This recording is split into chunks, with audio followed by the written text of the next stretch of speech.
don't have COVID. Okay. I just have a cold.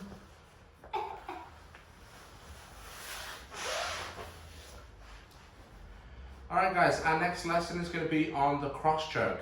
Now, this is a very famous choke in Jiu-Jitsu, one of the most basic submissions you will get taught, but also one that gets butchered by a lot of different people.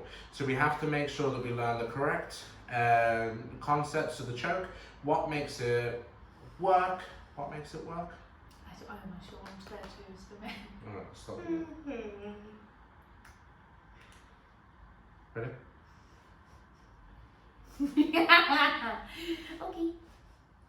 Alright guys, our next lesson is going to be on the cross choke, one of the most essential submissions in BJJ. A lot of people will have all different details on this position, but what I'm going to show you today is what I use in my game and what I find to be very effective. Now I'm going to look at it from the specific position of the knee on belly, but before we get there, I really want to show you the details of how to finish this choke. So, Sam, if you kneel next to me here. Kneel on your knees. Not kneel, Sam.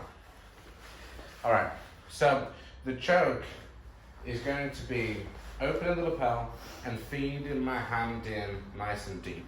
I want to be able to grip right on the back of Sam's gi, should be able to find the size tag.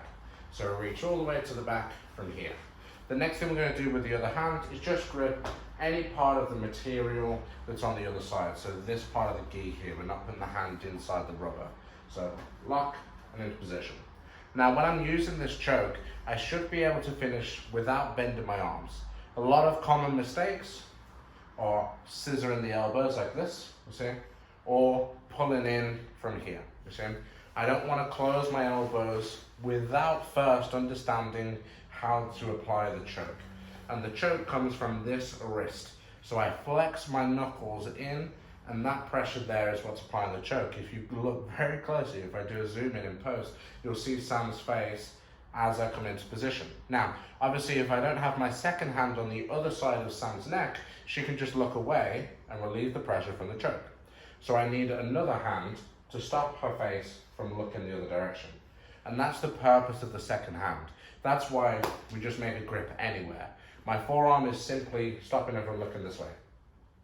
Yeah. So that's what applies the choke. You see, the same thing if I just push her palm or if I grab her neck, same thing works, you see. Or the only thing with the grip on the gi is it's a little bit more secure.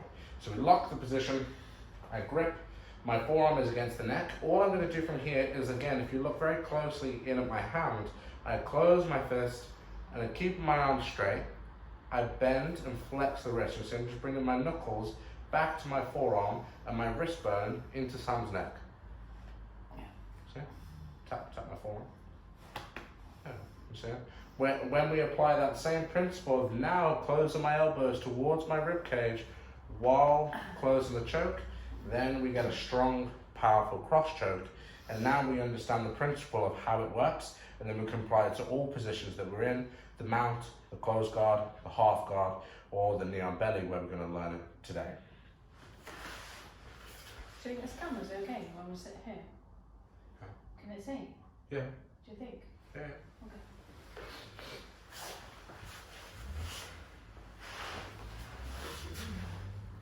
So, the knee on belly position. I have my knee on my partner's stomach. The first thing we're looking to do is, again, feed the hand in. We're going palm in, again, right to the back of the neck by the size tag. I open the lapel out with my secondary hand, and I feed the primary hand in to the back of the neck. Once I have that grip, again, I'm just looking for any bit of material over here to close the choke into position. My elbows are going to close into my body as I lean forward. Now, with the cross choke here, I need to worry about being bridged off from side to side. So obviously both of my hands are committed to my partner's gi. So I can't take one out to post on the floor. So what I need to do is set my grips and use my forehead as my post, thus creating a tripod, 3 points of base, 2 feet and 1 forehead. Lock, lock. Now I close in for my squeeze, you see? If Sam starts to bridge, then I'm leaning forwards to apply the choke, and if I need to, I can put my forehead towards the mat In this position here, it's just closing, pulling Sam up off the floor, closing my elbows in, and finishing my choke from there. Now, what will most likely happen is Sam will use her second arm to try to push me away and stop me from connecting that grip in the first place. So I feed my grip. As I'm searching for this, there becomes a battle for me to get a hold of this over here. I'm going to grab Sam's elbow and pull it over her center line. See? This is becoming a Bravo choke. This is a gi DOS choke. So I drag the elbow across her body from here. I keep my chest on top of that elbow to stop Sam's elbow from retracting backwards. And then I again come back to that same grip. Close the material, lock everything in, and apply the same pressure of the choke again, bringing my elbows in, but now I have the added factor of Sam's shoulder being included into the choke from here. Same principles of any arm triangle that we've gone through before. So, one last time. Feed the hand, set the grip. If I just go straight cross choke, elbows close to my body, and flex with the bottom wrist. As I apply the choke, I'm fighting for this. I switch to hold the gi, pull it across the body, bring my weight on top from here, grip the gi, circle over the top from here, and then again close in. And when we're doing this correctly, you can sit up now, Sam. And when we're doing this correctly, you'll feel the physical sensation of that wrist flexing into the neck and also dragging back for you to finish the choke with your partner.